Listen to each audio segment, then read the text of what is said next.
efecto a Pedro Donoso, consultor político, y a Mauricio Alarcón, director de la Fundación Ciudadanía y Desarrollo, quienes nos acompañan aquí de manera presencial en cabina, y les damos la más cordial bienvenida. Mauricio.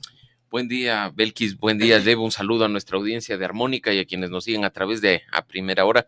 Un gusto estar en este espacio con Pedro y pues movidito el año 2023 en política, ¿no? Creo que incluso el hecho de haber tenido elecciones imprevistas, la cuestión que se ha dado a nivel institucional de los cambios, la inestabilidad ha marcado mucho de lo que ha sido este año, ¿no? Ojalá esto más bien sea una oportunidad para que 2024 se estabilice un poco y podamos empezar a reconstruirnos como sociedad y a reconstruir la política como tal. Correcto. Pedro, bienvenido. Buenos días. Buenos días, gracias por la invitación, Belkis, Jeff, encantado de estar con Mauricio. Creo que es muy difícil, por lo menos para mí, separar el análisis de lo político de lo social, digamos. Es decir, no podemos entender lo político sin lo social. Y claro, finalmente el 2023 se convierte en el año más violento de la historia del Ecuador. Y yo creo que ese es un punto de partida y un punto de inflexión supremamente importante. Publicaba Universo que son 7.300 muertes violentas, ¿no es cierto?, en lo que va del año, y eso a la larga sí te demuestra finalmente que la política está sembrada en la destrucción del tejido social, es decir, se está haciendo política sobre un tejido social absolutamente destruido, ¿no? Y creo que por ahí debe ir como la reflexión y el debate. Correcto, y sobre esta base sí, si bien es cierto, no podemos desmarcarnos, ¿no? O separar lo político de lo social, como bien decía Pedro Donoso. Sí quisiera arrancar con una breve mirada, Mauricio, respecto de este año movidito al que usted hacía referencia. Ha sido evidentemente en lo político un año, digo yo, un poco convulso. Tuvimos esta muerte cruzada, tuvimos este cambio de gobierno, Guillermo Lasso no pudo terminar su mandato, se acusó a la Asamblea Nacional de interferir, en este caso, en la gestión. ¿Qué balance hacemos respecto de este caso puntual? Algunos hemos sido muy críticos desde que se puso en vigencia la Constitución de 2008 de esta figura de la mal llamada muerte cruzada. En un país presidencialista como el nuestro, una figura de ese tipo en que se le entrega al presidente de la República el poder o la facultad de cerrar el primer poder del Estado, el órgano de representación por excelencia, ni siquiera debería pensarse. ¿Por qué cuando Correa amenazaba con la muerte cruzada, muchos se escandalizaban? Pero cuando Lasso lo hacía y finalmente lo hizo, salieron a aplaudir. La incoherencia lamentablemente ha sido una de las mayores virtudes, sarcásticamente hablando, de muchas personas durante 2023. Aplauden únicamente cuando quienes intervienen son sus amigos, pero cuando son sus enemigos, le condenan. Y eso es parte de lo que mencionábamos Pedro y yo del asunto social, porque la polarización nos ha hecho un daño terrible en 2023. Una muerte cruzada para huir de responsabilidades.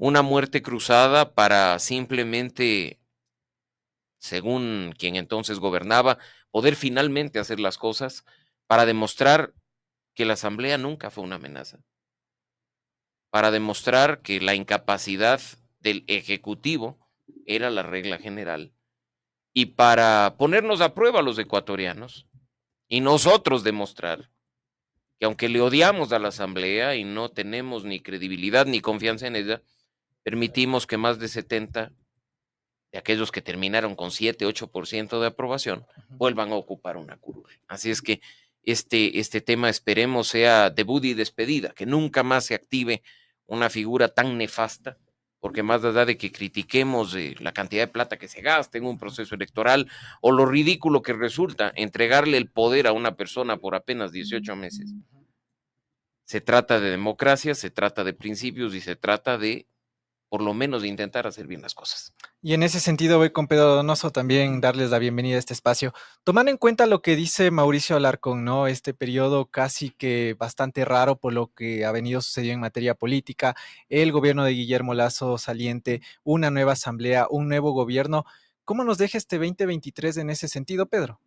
Creo que es supremamente importante hacer el análisis separando, ¿no es cierto?, lo político no institucional de lo político institucional. Me parece que es como fundamental. Yo ahorita estaba así como revisando mis notas súper rapidito. Entonces, claro, el primer semestre del 2023, ¿no es cierto?, evidenciamos una guerra interfunciones e intrafunciones impresionante. Es decir, De las 5 funciones del Estado, todas estaban en guerra interfunciones y varias intrafunciones, ¿no? Una cosa increíble. En el segundo semestre ya tuvimos la baja de una de las funciones, ¿no? Como lo relata Mauricio, es decir, este país tuvo de una u otra manera casi un semestre, 5 meses sin legislativo, ¿verdad? Y el tercero, la justicia en disputa finalmente, ¿no? Es decir, que hasta ahora lo estamos viendo. O sea, hay una disputa por la justicia y esa es la eterna historia finalmente del Ecuador, ¿no es cierto? Tanquetas alrededor de la Corte Suprema de Justicia, un Congreso que se baja a la Corte Nacional, a la Corte Suprema de Justicia y al Tribunal Constitucional en ese entonces, etcétera, etcétera, etcétera. Es decir, 4 de 5 funciones del Estado tuvieron cambios al cierre del 2013, desde 2023. Es una cosa impresionante, es decir, demuestra muchísima inestabilidad, muchísima desinstitucionalización, y eso sí está reflejado finalmente, y no sé si es causa o efecto, eso hay que analizar bien, de lo que les digo, la descomposición social finalmente, ¿no? De las cifras que nosotros estamos viendo. Ecoavisa publicaba entre ayer y hoy que en el Ecuador del 2023 han salido 870,000 personas. 870,000 personas, digamos, han migrado finalmente en todo este tiempo. Y eso es gravísimo. O sea, estamos demostrando que la política no está sosteniendo lo social. Y el rol de la política es sostener lo social. Es generar, digamos, y administrar estas tensiones sociales para, de una u otra manera, que la gente pueda vivir en paz. Claro, todas estas repercusiones y en lo social, tú bien decías, tiene que ver pues con una falta de accionar desde lo político. ¿Cómo se ve y cómo lo ve Mauricio Alarcón? Ya les mezclé ya. Mauricio Alarcón, ¿cómo ve, claro, esta nueva etapa ya con un nuevo presidente y con una nueva asamblea? ¿Hay una intención de cambio positivo? ¿Cómo lo has visto este primer mes? Mientras los errores de fondo, mientras los problemas de fondo no sean subsanados, vamos a estar viviendo al límite del riesgo de que todo vuelva a salir mal. Para analizar un poco lo que significa la política en Ecuador, creo que hay que regresar a ver a su origen, los partidos y los movimientos políticos. ¿Han cambiado en el último año? No, son lo mismo. ¿Ha cambiado y se ha convertido en democrática la organización que elige candidatos a dedo? No. ¿Ha cambiado y ha elegido a candidatos probos la organización política para la Asamblea Nacional? Tampoco. Entonces, mientras no corrijamos el problema de fondo, el error principal, que es la forma en la que funcionan los partidos y movimientos políticos, aumenta el riesgo de que las cosas ya en el poder ejecutivo y legislativo principalmente salgan mal. Correcciones a través de reformas, en este caso al Código de la Democracia, y volvemos a esa discusión. Yo no soy de aquellos que sale a decir reformemos el Código de la Democracia, porque en este país, Belkis, tú lo sabes, normas abundan. El problema es la aplicación de la norma. Yo creo que el Código de la Democracia sí tiene vacíos, tiene falencias, pero la última reforma, la que se aprobó en 2020 y que entró en vigencia para 2021, hacía correcciones importantes. O sea, no en vano nos pasamos 10 años discutiendo esa reforma. Los primeros intentos de cambio del Código de la Democracia en los temas que cambiaron en 2021 son 2012, 2013. O sea, estamos hablando de prácticamente 10 años peleando el tema. Entonces, ahora apliquemos la norma. Ya, pero ¿cómo viabilizarlo justamente? ¿De quién depende? ¿Directamente de los partidos y movimientos a la interna también? ¿Hay un tema de corresponsabilidad en ese sentido? Belkis, cuando una persona cree que puede hacer, y Pedro acertadamente a propósito de un incidente en el Parque La Carolina, lo mencionaba en sus redes sociales, cuando la gente en este país cree que puede hacer lo que le da la gana porque nadie controla, vivimos lo que estamos viviendo. Entonces, Pedro Donoso tiene el partido Pedrito, y como nadie le controla, hace lo que le da la gana. Recibe plata del narcotráfico, pone de candidata a su mamá, a su hermana, a sus primos y dice, esta es la organización de Pedrito y su familia. Después en el poder, Pedrito negocia un ministerio por los votos que faltan en la asamblea. Después, además, dice, al carajo las elecciones democráticas internas, yo tengo una base de 200,000 afiliados y le dicen, oiga, pero usted me afilió a mí, yo no tengo nada que ver. Y a mí qué me importa, te falsifique la firma, pero ando impune por la vida, cobrándote además del fondo partidario permanente, el fondo de promoción electoral. Es un asunto de control. Si tú tienes una norma y tienes una institución que se encarga de velar por la aplicación de la ley, controlar que efectivamente se respete, las cosas deberían funcionar. Y yo no estoy aquí tampoco queriendo echarle todo el muerto, y lo he dicho siempre al Consejo Nacional Electoral, porque hay fuertes limitaciones humanas, presupuestarias, tecnológicas. Ahí es a donde tenemos que apuntar. Ahí es donde tenemos que apuntar. Pero Doten a la institución de personal que controle, que pueda hacer su trabajo. Pero si, por ejemplo, te digo, controlar el financiamiento de la política en una elección seccional, con 276 movimientos trabajando, con candidatos en 221 cantones del país, y son 4 personas, humanamente es imposible. Y este problema se repite en varias instituciones una y otra vez. Salgamos de lo electoral. Vamos a lo que significa la justicia. Vamos a eso en un ratito. Déjame cerrar con el tema de los partidos políticos y regreso con Pedro. Se hace mucha crítica de cómo se crean estas organizaciones políticas que, por ejemplo, creo no pudo ser partido, se queda como movimiento y demás. Pero también llegamos a una situación en la que el presidente hoy por hoy llega con un auspicio de varios partidos, de una alianza, porque ni siquiera ADN era un movimiento ni un partido. Entonces, también, ¿por dónde va la crítica hacia ese sentido? En que un presidente que se ha elegido llega sin el auspicio de un partido propio, sino llega en una coalición de alianzas que incluso uno de los partidos está por desaparecer, Alianza País, Mover. Y además con una contradicción ideológica en sí mismo, Total. sin una relación militante. Ideología. Exacto. O sea, ni siquiera, digamos, esta lógica ideológica, ¿no? A ver, varias reflexiones. La primera es hacemos una radiografía del 2023. Los ecuatorianos fuimos 3 veces a las urnas por 5 razones distintas, si usted recuerda, ¿no? Es decir, Sí. Ya cuando se mira así consulta es popular, como... etcétera, etcétera. Yo no lo dimensiona. Y de una u otra manera, o sea, digamos, mi punto es que primero hay que reflexionar muchísimo de si el ejercicio de la democracia ecuatoriana es profundamente plebiscitaria y electoral, ¿no es cierto? Por lo menos tenemos que tener reglas claras, ¿verdad? Y vehículos, digamos, coherentes que estén sujetos a un control, totalmente de acuerdo, ¿no es cierto? Es decir, a mí me da mucho chiste porque nosotros regresamos a ver al 2021 y la composición del legislativo es igualita a la composición del 2023, solo que se cambiaron los nombres, ¿no es cierto? Total. Es decir, Pachacútec ahora se llama Construye, ideológicamente distinto, ¿verdad? Porque además ADN es de izquierda democrática, ¿no es cierto? Y claro, ya Pachacútec Bueno, se al menos partió, el PSC sigue siendo PSC. el Partido Socialista sigue siendo, la RC sigue siendo, ¿no es cierto? Pero, por ejemplo, Construye se partió al igual que Pachacútic, ¿no? Entonces tú tenías Total. N vertientes de Pachacútic, N vertientes de Construye, no sabes qué es Construye, ¿verdad? Claro. No sabes cuál es su posición ideológica, es toda una amalgama de cosas, ¿verdad? Y yo creo que eso sí tiene que ver con el tema de lo que acaba de decir Mauricio, ¿no es cierto? Con la impunidad, que para mí es la más importante, que es la impunidad social. Es decir, la impunidad judicial es importantísima, sin duda, evidentemente, ¿verdad?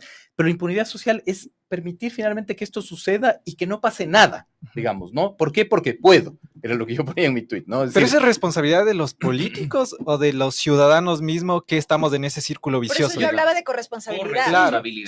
Yo creo que es una responsabilidad social, digamos.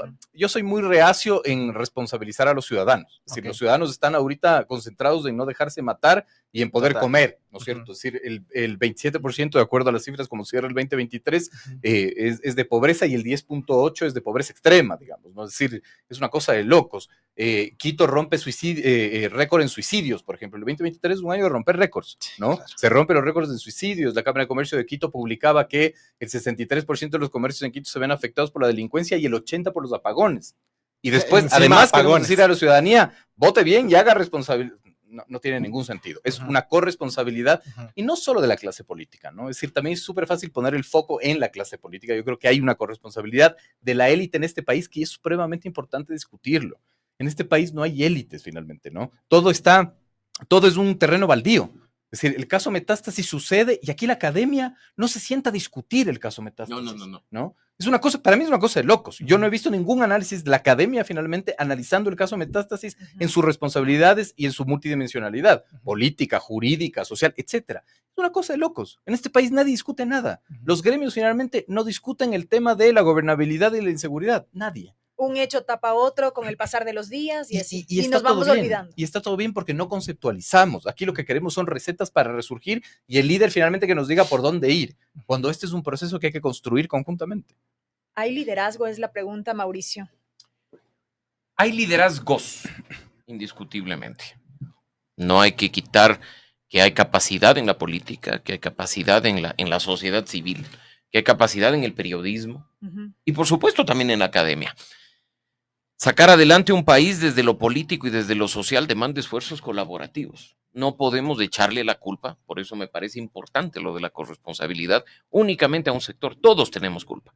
Yo discrepo un poco con Pedro, o sea, entiendo lo que menciona en este momento, pero aunque es difícil dedicarle tiempo y atención a la política cuando te están matando o cuando te están extorsionando o te dinamitan el negocio, sí. Pero pasa lo que pasa por no haberle prestado tiempo a la política. El precio de desentenderse de la política es de estar gobernado por las peores personas. Claro. Y eso lo decía Platón hace miles de años. Y se repite la historia una y otra vez. ¿Por qué? Porque en la última elección se demostró, además, en línea con lo que dice Belkis de los liderazgos, que la política sí importa. Hoy más que nunca. La gente está prestando atención a lo que pasa. Que podemos ver en las redes sociales o en los chats de WhatsApp a lo más terrible, a lo más nefasto, lo negativo, pero la facilidad de acceder a información y a desinformación, por supuesto que sí, le permite a la gente seguir el paso, seguir el ritmo de la política. La elección presidencial de este año es la mejor muestra de que la política importa y que el peso de la responsabilidad de la ciudadanía es grande. ¿Por qué se eligió a quien se eligió en el Ejecutivo? ¿Por qué se dieron los análisis a nivel ciudadano? No los etéreos que muchas veces hacemos Pedro Donoso o Mauricio Alarcón viendo al cielo e inspirados. No, el análisis de la gente era ¿por qué? Porque la ¿Por gente qué estaba este? ¿Por qué cansada el de otro? la polarización, de Por alguna manera. ejemplo, y eso me parece valiosísimo y ojalá esos liderazgos sepan capitalizar ese tema para reconstruirnos como sociedad. Porque llevamos más de una década haciendo que todo gire en torno a la polarización. Si no estás conmigo, estás en mi contra. Y aquí o tomas partido y te alineas o con los unos o con los otros, o simplemente te condenamos. Y eso es nefasto, porque no puedes sacar adelante a un país excluyendo, polarizando, dividiendo. Las ideologías importan, las posiciones políticas importan, pero tienes un objetivo por delante que es Ecuador.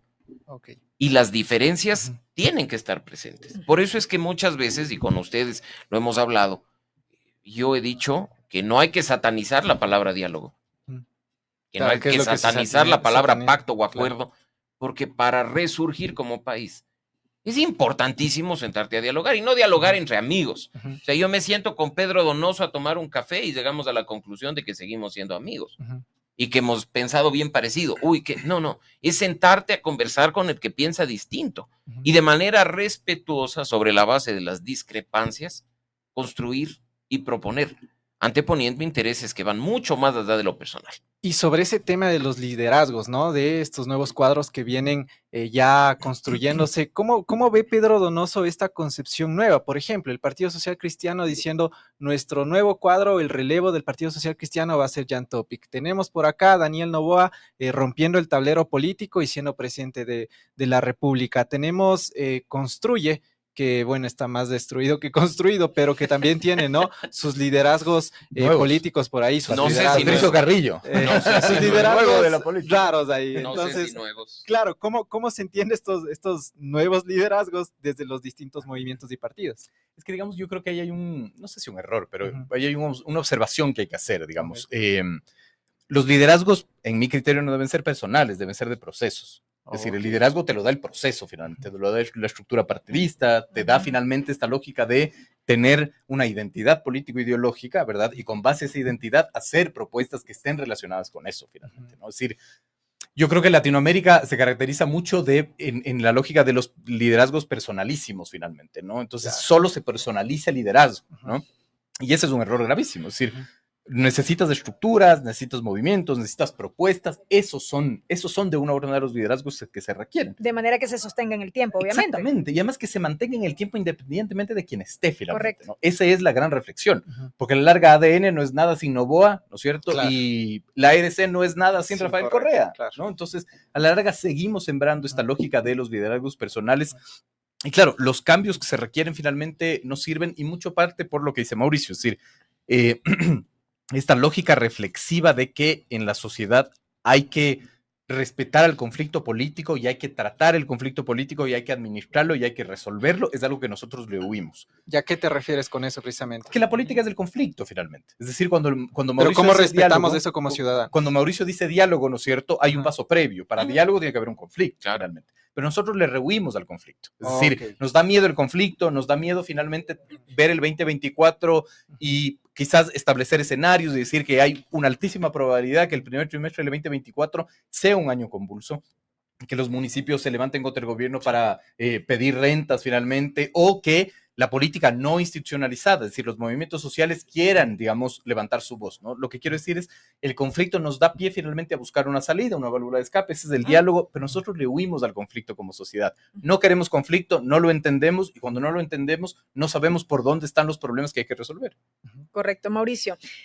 Diálogo, acuerdos. Venimos hablando también de esto a lo largo Desde del que tiempo. existimos, creo. Así es. Se demanda mucho de la transparencia respecto de estos diálogos, sobre todo, por ejemplo, al interior de la Asamblea Nacional. Y ahí es cuando yo me sigo preguntando, ¿el Ecuador realmente está preparado para el diálogo, para estos acuerdos transparentes? Porque al final del día lo que vemos es que sí, son momentáneos, son coyunturales. Vuelvo otra vez a la Asamblea Nacional, estos pactos y estos acuerdos para temas específicos, lo hemos visto en esta nueva asamblea que se instaló, la elección de las autoridades y demás, y vemos después que ya no hay diálogo, ya no hay acuerdo, ya no hay nada. Por algún lado tenemos que empezar. Lo malo es que nadie se anima a dar el primer paso. ¿A qué me refiero con esto? ¿Por qué no transparentamos un evidente acuerdo legislativo? Uy, porque qué horror, ¿qué van a decir? ¿Qué van a...? No.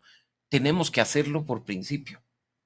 Durante todas estas semanas, desde que se instaló la Asamblea Nacional e inició el gobierno, nos han hecho en múltiples ocasiones, a Pedro, a mí, a muchos analistas, la misma pregunta.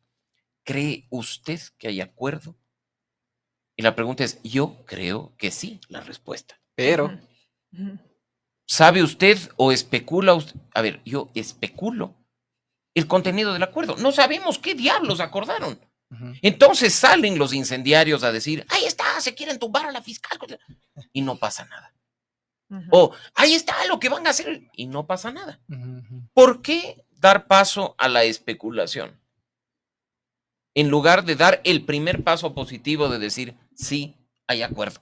Y aquí hemos llegado a un acuerdo, los 50 del un lado, los 18 del otro y los 20 y tantos del otro, y el acuerdo es el siguiente. Leyes económicas urgentes, toda la que venga será aprobada bajo estas líneas. pero ¿por qué se Vamos a sataniza tanto fiscalizar. esto? Porque la polarización, nuevamente, genera esta suerte de corrección de no querer asociarte con quien en teoría debería estar del un lado o del otro. Por estas diferencias ideológicas, además. ADN quiere juntarse al diablo, pero no quiere que le tomen fotos. ¿Por qué? Si es necesario negociar la forma de entrada al infierno al que nos vamos todos, bueno, conversemos con el diablo. Establezcamos líneas generales y veamos si se puede o no se puede. Pero no dejemos abierto el espacio cuando yo termino alabando en un micrófono al diablo o diciendo que lo está haciendo espectacularmente bien, pero no tenemos acuerdo. No. Transparentemos las cosas. La palabra clave que decía Belkis en este momento es transparencia.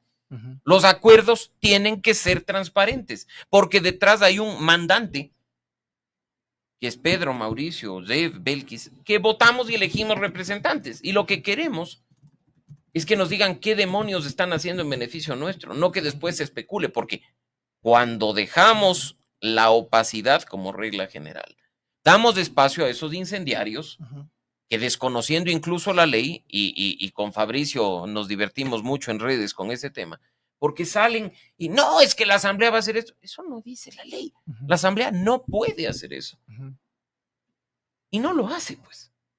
Claro, a veces se exceden un poco y hacen barbaridades, pero hay un poco de institucionalidad que tiene la posibilidad de salvar las cosas. Pero de nuevo, los acuerdos son necesarios, Pedro ya lo decía, parten del conflicto, pero en cualquier caso, tienen que ser transparentes. Para reconstruir la política, la transparencia es fundamental. Y en este tema de gobernabilidad, la transparencia es vital. Pero sobre la base de eso también depende de las personas que están dentro de estos acuerdos o dentro de estos diálogos, ¿no? Es decir, esta nueva Asamblea Nacional en comparación con la anterior, que también hubo una especie de acuerdo entre el gobierno de ese entonces y la Asamblea de ese entonces que nunca se llegó a consolidar, Y ¿no? que Sí que tampoco se rompió, transparentó. tampoco se transparentó. En ese sentido, con estos nuevos cuadros en la Asamblea Nacional, con esta nueva Asamblea Nacional, ¿tú ves que se puede mantener este diálogo? ¿Se puede mantener esto que ha venido conversando el Ejecutivo con el Legislativo? ¿O cómo es tu evaluación de esta nueva Asamblea, Pedro? Yo creo que hay que hacer un análisis mucho más macro, ¿no? Ujú. El Ecuador está en una balacera cruzada entre los que no quieren que regresen los unos y los que quieren regresar los otros, Ok. digamos, ¿no? O sea, yo pregunto aquí, ¿Mm? ¿alguien sabe cuál es la agenda de construir sobre educación?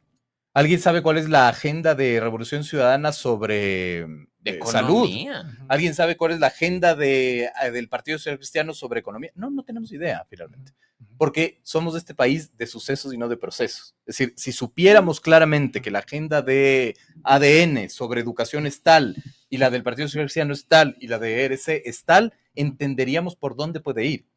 Es decir, los acuerdos finalmente son acuerdos absolutamente coyunturales y contextuales, finalmente, que se caen, que no representan, ¿no es cierto?, una línea clara de por dónde va a ir, etcétera, etcétera, etcétera. Y eso está ligado. Es decir, el proceso electoral, el proceso político es un sistema. Por eso es tan importante, por ejemplo, los planes de gobierno, Claro. ¿no? Que son fundamentales. Ujú. Todo está concatenado. Entonces, Ujú. en el plan de gobierno de una bancada, ¿no es cierto?, tú podrías identificar por dónde va a ir y con base a eso yo puedo plantear un acuerdo, un diálogo, etcétera, ¿no? Ujú. Los acuerdos de gobernabilidad no pueden ser contextuales. El acuerdo de gobernabilidad tiene que ir profundo, ¿no es cierto?, para hablar de cuál es la reforma tributaria, cuál es la reforma económica, cuál es la reforma de seguridad social, cuál es la reforma laboral, ¿no? Entonces, no ves por ahí, ¿no es cierto? Y no ves por ahí porque no hay una profundización de la política, no hay finalmente el diálogo como medio, sino como fin, etcétera, etcétera, etcétera. O sea, no hay una madurez política, que es también un término que se ha hablado, ¿no? En la constante de estos problemas. Sí, sí, puede ser una madurez, digamos, pero tampoco hay la exigibilidad, ¿no es cierto?, de otros actores con respecto a la clase política. La clase política se le denosta,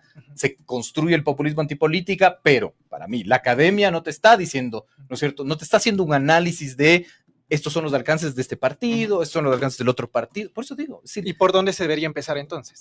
primero en tener información, ¿no es cierto? Primero en levantar información. Y al levantar información tú puedes exigir, ¿no? Es decir, no vemos, o yo veo muy poco, que hay una posibilidad de que alguien dé a la población una información, ¿no es cierto?, asequible, didáctica, etcétera. Es decir, estos son los planes de, no sé, el partido X, del partido Y sobre esto es lo que hay que exigir, ¿no? No, es irrelevante finalmente, ¿no? Porque a la larga no nos interesa, porque a la larga, y porque hay cómo, y porque la impunidad social está, porque nadie finalmente te exige presentar tu plan de gobierno, ¿no es cierto?, para que todo el mundo lea, hacerlo didácticamente. Es decir, lo que les digo es, todo esto es un sistema, por lo tanto es muy difícil exigir a la ciudadanía, ¿no es cierto?, esta lógica de accountability político, ¿no es cierto?, cuando no tienen ni siquiera las herramientas. Correcto, Pedro. Pedro y Mauricio, les propongo hacer una brevísima pausa a esta hora en lo que va de este análisis respecto de lo político en nuestro país para retomar con otros aspectos también con los cuales va cerrando este 2023. Vamos a la pausa y al regresar continuamos con este análisis junto a Pedro Donoso y Mauricio Alarcón.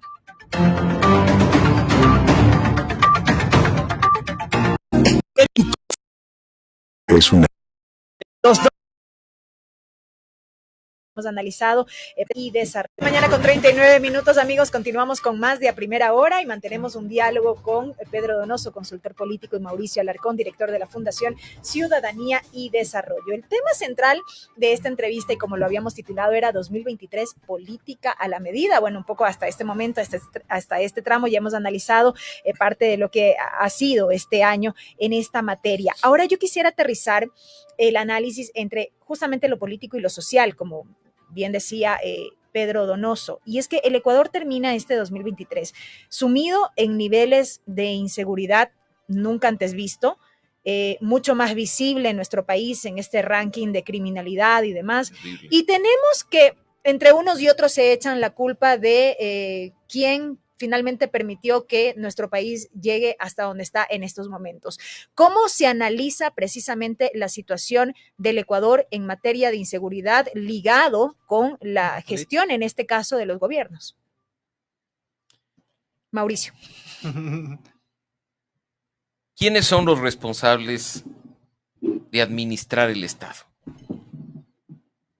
¿Quiénes son los responsables de administrar ese pedazo de libertad que como ciudadanos le cedimos al Estado para que nos garantice ciertas condiciones básicas? Los gobiernos. Echarle la culpa a alguien por lo que estamos pasando, a una persona, es ser injusto. Porque la razón por la cual hemos llegado a estos límites, y esperemos que este sea el límite y no pasemos de él, en materia de criminalidad, violencia e inseguridad, es toda la institucionalidad pública. El Ejecutivo juega su parte, por supuesto que sí. Tienen a su cargo la seguridad interna, a través de la Policía Nacional y a través de otras instituciones aliadas. La justicia juega su parte, porque si aumenta la criminalidad, también lo hace por la impunidad que mencionaba Pedro hace un momento.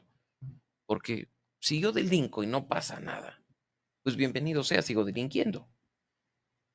La institucionalidad electoral juega su parte, cuando se permite, en definitiva, que sin controles, cualquier persona vinculada a la criminalidad sea candidato, ocupe un cargo público y termine haciendo de las suyas en un feudo que puede ser un gobierno local o una curul de la Asamblea Nacional.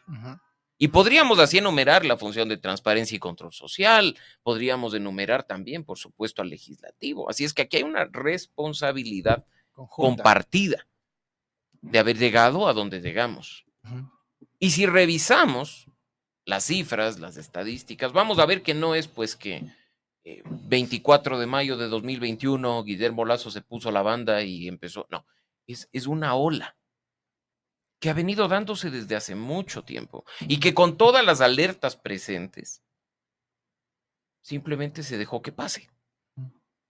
Si los gobiernos anteriores hubieran intervenido, si los gobiernos anteriores hubieran hecho lo que sea, si la justicia de épocas pasadas hubiera aplicado procesos disciplinarios a jueces que fallaban de manera rara y no hubiera utilizado una figura como la del error inexcusable, más bien para sancionar a los que políticamente decidían de una forma u otra, si hubiera habido controles en el tema del financiamiento de la política, o sea, en este último punto, por ejemplo, muy vinculado al tema de la inseguridad, Belkis, ¿cuántas elecciones venimos diciendo Ciudadanía y Desarrollo y otras organizaciones de hermanas de sociedad civil que hay un problema por quien pone la plata para hacer política? No, pues la presidencial del 23, no la presidencial del 21. Hace pocas semanas nos pusimos a revisar nuestros archivos y decíamos, esto lo dijimos en 2013, cuando recién empezamos con la fundación. Lo ratificamos después en el 17, en el 19, en el 21 y decíamos, vamos a ir del punto en el que el narco te financia la campaña al punto en el que el narco es candidato. Ya hemos llegado a ese extremo. Entonces, se deja pasar, se deja hacer y hay una responsabilidad institucional del Estado en todo lo que está pasando. Lo dijo Pancho Huerta también en su momento.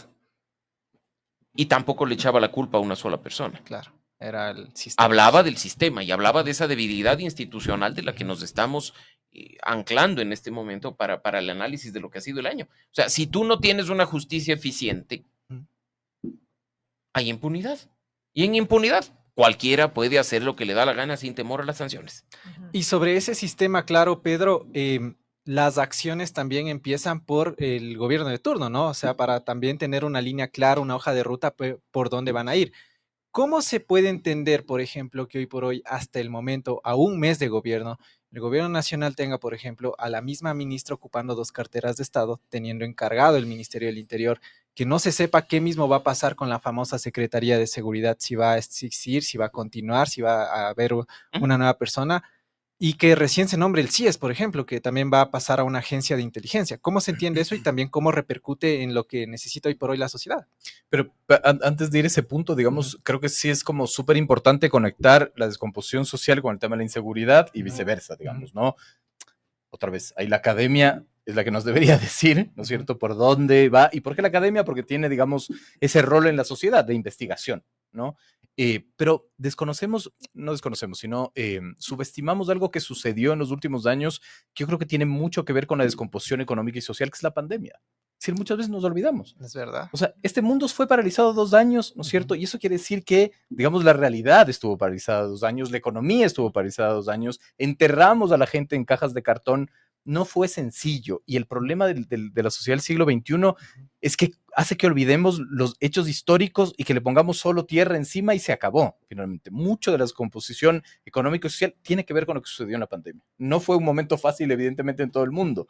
Hubo, de una u otra manera, ¿no es cierto?, una reorganización de las finanzas públicas, de las priorizaciones, etcétera, etcétera, etcétera. Pero lo más grave de eso es que tampoco aprendimos nada.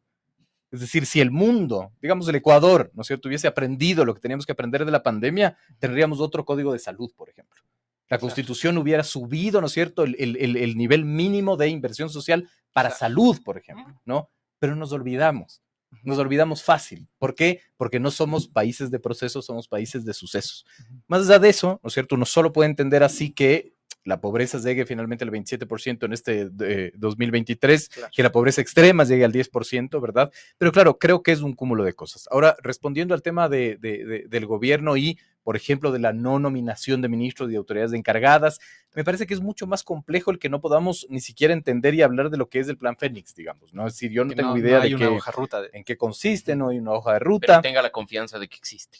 Claro, digamos, como es lo que nos dicen y que se esté ejecutando. Como el anillado, ¿no? Exacto, y estamos replicando finalmente lo que sucedió con Lazo, ¿no es cierto? Claro. Pero yo repito esto, el 2023 es un año en donde se rompieron todos los récords posibles, ¿no? Uno de esos récords, por ejemplo, lo publicaba Diario La Hora y te decía Guillermo Lazo, sino el gobierno de Guillermo Lazo ejecutó solo 4 de cada 10 dólares en obra pública, por ejemplo, ¿no? Algo tiene que ver eso con la inseguridad. ¿Por qué? Porque a la larga, digamos, si bien el correísmo nos acostumbró a que haya muchísima inversión pública, ni siquiera hubo un proceso de transición, si eso es lo que se quería, para bajar esa inversión pública, pero dar a la inversión privada. No hubo, ¿no es cierto? Entonces, el problema también es esta ausencia del Estado, este congelamiento del Estado para resolver los problemas. Y el gobierno no está haciendo lo contrario. Y el problema, y todo el mundo te dice, pero solo tiene 30 días en el cargo, y tienen razón. Pero sí, el contexto y el calendario hacen que esos 30 días parezcan un año.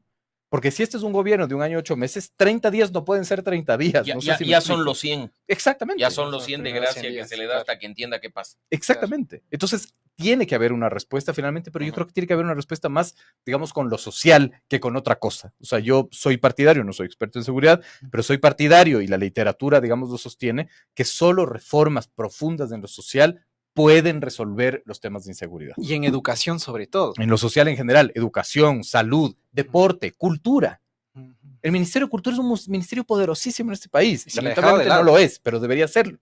No sé si ustedes vieron, por ejemplo, en un cantón de la Sierra Centro, cómo finalmente los pobladores están expulsando a los migrantes venezolanos, acusándoles de ser los... De todos los males. Exacto, de todos los males finalmente. El Ministerio de Cultura es el que tiene que resolver ese problema. Todo el mundo me queda viendo por qué. Porque el Ministerio de Cultura es el encargado de administrar los conflictos interculturales. Pero no se entiende finalmente, ¿no? No se entiende para qué sirve, entonces no entendemos qué es lo que tenemos, por lo tanto no entendemos lo que hay que hacer. Mauricio, hace unos momentos decían cuál es la hoja de ruta o qué sé yo de los partidos políticos sobre determinados temas. En lo político, qué es lo que buscan, en lo social, en lo económico y demás. Pero basta con regresar la mirada al propio gobierno y ratificar, después de lo que ustedes mismos han manifestado hasta aquí, que existe una ausencia de claridad respecto de lo que el gobierno ahora mismo quiere hacer en las diferentes aristas, y eso es lo que se cuestiona. Sí, van 30 días, un poco más, es un poco más de año y medio lo que tendrá Daniel Noboa al frente del poder, pero todavía como país no terminamos de tener claridad sobre hacia dónde va el gobierno, o sí. O parcialmente. ¿Cómo saber a dónde va el gobierno si ni siquiera el gobierno sabía con quién tenía que ir? ¿Cuántos ministros han desfilado por estos estudios? A mí me encantaría que a los que vengan de acá en adelante la primera pregunta que se les haga es ¿cómo conoció al presidente Noboa? ¿Cómo terminó de ministro? Que eso incluso pasa con las vicepresidentas, ¿no? Cuando estaban buscando vicepresidentas, sacaron de donde les daba el sí. Del mago. Y el problema fue similar. ¿Cómo implemento un plan de gobierno? Que quién sabe quién lo habrá redactado porque el candidato no lo hizo. Si ni siquiera tengo a gente en una estructura política para implementarlo. Me hace falta un ministro de, no sé, pues de economía. Lo ideal sería, en un sistema político serio, como pasa en democracias consolidadas, que ya de antemano sabes que tienes 2, 3 nombres para el Ministerio de Economía. O sea, más bien estás esperando a ver cuál de los 2, 3 nombres es el que se selecciona. Independientemente de si es presidencialista o parlamentario el régimen, cuando hay buena estructura de partidos políticos, sabes que el partido tiene sus cuadros del frente económico, tiene sus cuadros del frente social, pero acá es, creo, una ruleta, ¿no? O más bien, incluso creo que habrá gente que cuando alguien gana las elecciones, dice, no, yo sí agité la bandera en la avenida de los Chiris diciendo que iba por ese candidato, subí a mis redes fotos agarrado el muñequito de cartón y se pasa todo el día colgado el teléfono esperando que les llamen para ser ministro. Ese es el nivel. Entonces, ¿cómo implementas un plan de gobierno si ni siquiera tienes con quién implementarlo? Yo me pongo en los zapatos de muchos de los que hoy son ministros, secretarios, autoridades, a los que de pronto les sonó el teléfono y venga a hacerse cargo. ¿Y hacerse cargo de qué? ¿Y cuáles son las líneas? ¿Y cuáles son las directrices? Mauricio, ¿Hubo pero comunicación previa? No. Y esto es una cosa, Belkis, que se repite una y otra vez. Entonces, de nuevo, incluso para pensar en lo que significa hacer un buen gobierno, hay que regresar a ver a los partidos y movimientos políticos, porque lo ideológico, y ya lo decía Pedro, lo del plan de gobierno, que ya lo mencionábamos, necesita actores y ejecutores. Caso contrario, vamos a tener 1 año, 6 meses, en los que incluso, quizá en febrero, marzo, crisis de gabinete, y tendremos de nuevo a la gente esperando a que les llamen para ser ministro. Pedro, visto así como lo señala Mauricio, resulta totalmente desesperanzador, perdón, se me fue el término. Oro. Y esto sin el ánimo de ser fatalista, pero resulta así. Hay que ser realistas. Pero además, digamos, totalmente de acuerdo, pero claro, hay unas condiciones que son mucho más graves, digamos, ¿no? Es decir, volvamos a ver las cifras y lo más grave es que no sé si confiar en esas cifras porque no sé si confiar en el censo. Hay que empezar por ahí, digamos. Te censaron, Pues no, a mí no. Menos mal que Pedro Donoso duda. Yo voy directo, yo no confío. yo planteo la duda, Bien, pero bien. más allá, claro, más allá de eso es interesante porque vemos el ciclo de la política pública, no tienes información validada, no tienes recursos para, digamos, dictaminar política pública, va a ser muy difícil que dictes política pública, ¿no? Entonces, la desesperanza para mí parte más allá de los nombres del gobierno, etcétera, parte por el tejido social que les digo, ¿no? Es decir, el 2023 se caracterizó por tener un pesimismo altísimo. 9 de cada 10, te decía, perfiles de opinión, todos los meses que nosotros recibíamos esa encuesta, 9 de cada 10 se sienten pesimistas del presente, ¿no? 4 de cada 10, te dice el Latinobarómetro, confían en el otro, es decir, 6 de cada 10 no confían en el otro, y solo 2 de cada 10 confían en el Estado. Eso es fundamental. Y es fundamental porque eso te está diciendo, estas son las cifras intangibles de la sociedad que estás gobernando. ¿Cómo puedes gobernar una sociedad llena de conflictos, que no cree en el otro, que no cree en el Estado y que está altamente pesimista? Es una bomba de tiempo en todas las sociedades, ¿no? Pero además las condiciones, por ejemplo, de pobreza, de inseguridad, de violencia, de falta de salud, te evidencian, ¿no es cierto?, que estás gobernando un país que es una bomba de tiempo. Y este país es una bomba de tiempo. Y es una bomba de tiempo porque nadie se ha sentado finalmente a identificar y a dictar la política pública que intente resolver los problemas del país. Y tampoco hay una hoja de ruta. Entonces, yo creo que el 2024 no es un año fácil, no va a ser un año fácil, porque además es un año preelectoral. Entonces, hay que sumarle las tensiones de lo político con las tensiones de lo social, sin recursos, ¿no es cierto? Y sin una hoja de ruta clara. Y electoral que también nos preparamos no solo para las presidenciales del 25, sino la consulta popular, que también se va a venir en camino. Para que no suene tan fatalista todo lo que estábamos un poco hablando y que después digan, solo son negativos y todo el tema, ¿por dónde empezar? ¿Por dónde hacer tal vez unas propuestas de por aquí debería ser el camino para un poco enmendar y también construir este tejido social que está totalmente fracturado, Pedro? Yo soy como muy metodológico, entonces para mí es la información la clave. Es decir, el primer decreto que hubiese hecho el presidente en mi criterio era hacer una auditoría del censo, ¿no es cierto? Y repetirlo si es necesario, ¿no? Es plata botada a la basura, de acuerdo, pero hay que tener información. Es gravísimo no tener información. Es gravísimo no tener información. Claro. Uno no sabe finalmente cómo puede enfrentar el problema. Partiendo de creer que el país tiene menos habitantes de los que efectivamente tienen. De acuerdo. Total. Y hay que validar esas cifras si es verdad o no. Tú ya dijiste que no. Yo plantearía no como hipótesis. Yo no lo creo. Y de eso acuerdo. es grave. Lo que dice Pedro es gravísimo porque si algún momento se quiere dictar una política pública Claro, o sobre la crear base una de qué. política pública, los datos están ahí. ¿Cómo trabajas en los temas sociales, salud, educación, sin tener datos? Ujú. O datos que no son del todo reales. Puedes terminar cometiendo unos errores terribles en la Totalmente implementación de planes, de programas, en los que además están recursos económicos que salen de tu bolsillo y del mío. Entonces, yo no creo que haya un por dónde empezar. Yo creo que hay muchos lugares desde los cuales empezar. Lo importante es empezar por alguno de ellos Ujú. para reconstruir el tejido social. Y muy en la línea de lo que decía Pedro, yo creo que hay que empezar así como ocurre en otras causas, reconociendo lo que hay. Y hay que reconocer que hay una fractura. Y hay que reconocer que hay polarización. Y hay que reconocer que hay odio entre ecuatorianos. Porque si tú defiendes una tesis política, ya eres mi enemigo y te odio.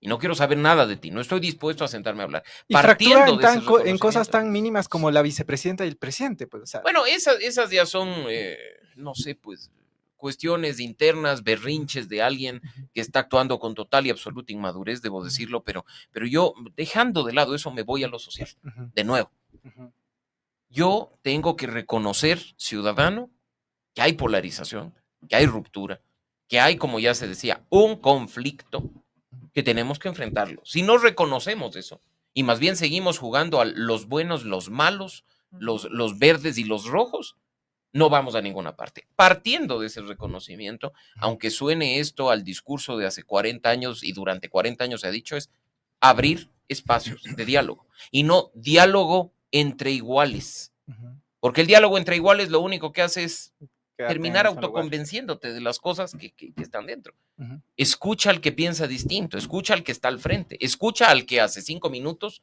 dijiste que le odiabas porque era tu enemigo y estaba en el otro extremo político. Correcto. Y empieza a, sobre la base de ese diálogo, Ujú, a construir. ujú. Y a construir país y a construir sociedad y a construir economía. Creo que ese podría ser uno de los puntos de partida. Ahora, cada sector, cada actor tiene un rol que jugar. La sociedad civil tenemos lo nuestro, la academia tiene lo suyo, los medios de comunicación y los periodistas.